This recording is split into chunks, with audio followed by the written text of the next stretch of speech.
آخری زمانے میں سب سے بڑا حربہ جو شیطان کا حربہ ہوگا وہ قبح گناہ کو ختم کرنا ہوگا. گناہ کو نارملائز کیا جائے گا. یا آج آپ کے سوشل میڈیا کی ڈیوٹی ہے، آپ کا ہر چینل کسی نہ کسی باہر کے ممالک کی ایجنسیز کے ساتھ لنکڈ ہے. اس کا ایجنڈا ہے. کوئی چینل فیمنزم کو بڑھا رہا ہے، کوئی چینل گناہوں کو نارملائز کر رہا ہے. مثال کے طور پر ایک جوان ایک نامحرم خاتون کے ساتھ تعلق رکھتا ہے اور بڑی آسانی سے اپنے دوسرے دوست کو بتاتا ہے کہ میرا فلاں خاتون کے ساتھ تعلق ہے. یہ دوسرا دوست بڑی نارمل ہو کے سنتا ہے. اسے کہتے ہیں گناہ کو نارملائز کرنا. اسے کہتے ہیں لوگوں کے دلوں میں قبح گناہ کا ختم ہو جانا. جناب سیدہ کی کیا صفت ہے؟ ترتعش وجود ہوا. بی بی جب سنتی تھی اللہ کی نافرمانی، بی بی کا وجود کانپتا تھا. امام حسن کے چہرے کا رنگ زرد ہو جاتا تھا. مولا علی جب دیکھتے ہیں طواف کرتے ہوئے کوئی جوان کسی نامحرم خاتون کو دیکھتا ہے تو اس کے چہرے پر مولا تھپڑ رسید کرتے ہیں. مولا کا چاہنے والا آ کر مولا کے سامنے اقرار کرتا ہے کہ میں نے چوری کی ہے. مولا فرماتے اس کو باندھو اور اس کی انگلیاں کاٹ دیتے ہیں. ایک فضیلت کا نقطہ باہر جاتا ہے پھر آتا ہے. ایک معجزے کے ذریعے سے مولا پھر اس کو انگلیاں ملاتے ہیں. اس میں کوئی معافی نہیں ہے، اپنا ہو یا غیر ہو، کیونکہ وہ غیرت اللہ ہیں. ہم سے زیادہ ان کو خدا سے محبت ہے. اور اگر کوئی اللہ کی نافرمانی کرتا ہے تو علی ابن ابی طالب کو غیرت آتی ہے. یہی غیرت ایک مومن کے وجود کے اندر ہونی چاہیے. لیکن معاشرہ جو کر رہا ہے وہ گناہ کو کیا کر رہا ہے؟ نارملائز کر رہا ہے. ایسے ڈرامے بنائے جاتے ہیں، تعلقات دکھائے جاتے ہیں. سب سے بڑی سزا جو اسلام میں دی وہ کس گناہ کی سزا ہے؟ وہ گناہ زنا کی سزا ہے. اور کون سے زنا کی سزا؟ کہ ایک انسان شادی شدہ خاتون کے ساتھ تعلق بنائے. لیکن آپ ڈراموں میں دیکھتے ہیں اور یہ کہا جاتا ہے کہ ہم چاہ رہے ہیں کہ مردوں کے اندر سے ٹالرنس پیدا کریں. جب یہ دیکھے خاتون کو یہ ایسا عمل کرتی ہے، یہ غصے میں نہ آئے، یہ اس پہ ہاتھ نہ اٹھائے، بڑا نارملائز ہو کے اس خاتون سے بات کرے. اگر تم میرے ساتھ رہنا نہیں چاہتی ٹھیک ہے میں تمہیں طلاق دے دیتا ہوں. یہ بے غیرتی کا عالم ہے. یہ گناہ کی قباحت کو ختم کرنے کا عالم ہے. آج یہ ہو رہا ہے، آپ کے ڈراموں میں ہو رہا ہے. آپ کے بچے، آپ کے جوان اسی ڈراموں پہ بیٹھ کر دیکھ رہے ہیں اور دیکھنے کا اثر یہ ہوتا ہے بالکل اسی طرح جب دکھایا جائے ڈرامے میں کہ ایک شخص شراب پی رہا ہے اور نیچے صرف لکھا جائے کہ شراب نوشی منع ہے، لیکن دکھا تو رہے ہو نا. وہ ریپیٹڈلی سین کو دیکھ رہا ہے اور دیکھنے سے کیا ہوگا؟ کل یہ شرابیوں کی محفل میں بیٹھے گا، اسے برا نہیں لگے گا. کل یہ بے حیاؤں کی محفل میں بیٹھے سے برا نہیں لگے گا. کل یہ بے غیرتوں کی محفل میں بیٹھے گا، برا نہیں لگے گا. چھٹے امام کا صحابی 17 سال غالباً مولا کے ساتھ رہا. صرف اس نے امام کے غلام کو ایک گالی دی. امام نے کہا آج کے بعد میری محفل میں بیٹھنے کی اجازت نہیں ہے. معافی مانگی، مولا میں معافی چاہتا ہوں، اتنا ساتھ ہے. فرمایا نہیں، گالی دینے والا کبھی امام کا صحابی نہیں ہو سکتا. جو ہمارے ساتھ چلے وہ آئینہ ہو. لوگ علی کو دیکھ کر بھی سیکھیں اور لوگ سلمان کو دیکھ کر بھی سیکھیں. جس طرح علی کی زندگی لوگوں کے لیے سبق ہے، اسی طرح مالک اشتر کی زندگی لوگوں کے لیے سبق آموز ہو. لیکن یہ قبح گناہ معاشرے سے ختم کیا جا رہا ہے. سخت ترین سزا جو سنگسار کی سزا ہے. اور لوگوں کو ایک مومن آیا شرعی مسئلے کا پتہ نہیں، کہتے مولانا میرے علیاذ باللہ شادی شدہ خاتون کے ساتھ تعلق تھا اور شوہر نے اسے طلاق دے دی. مولانا ہم شادی کرنا چاہتے ہیں.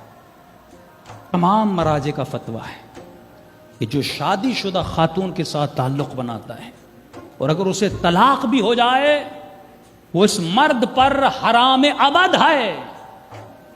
یعنی کبھی بھی اس خاتون کے ساتھ نکاح نہیں ہو سکتا کیونکہ تم نے اللہ کی غیرت کو للکارا ہے. خدا غیور ہے.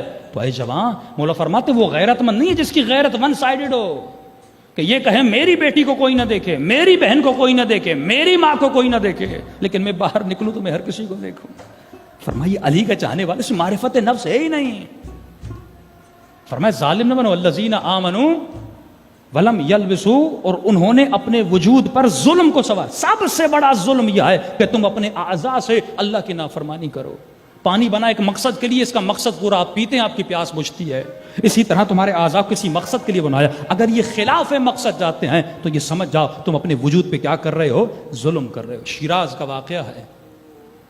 ایک مرد تھا، سونار کا کام کرتا تھا. مولا فرماتے ہیں کہ جیسی کرنی ویسی بھرنی.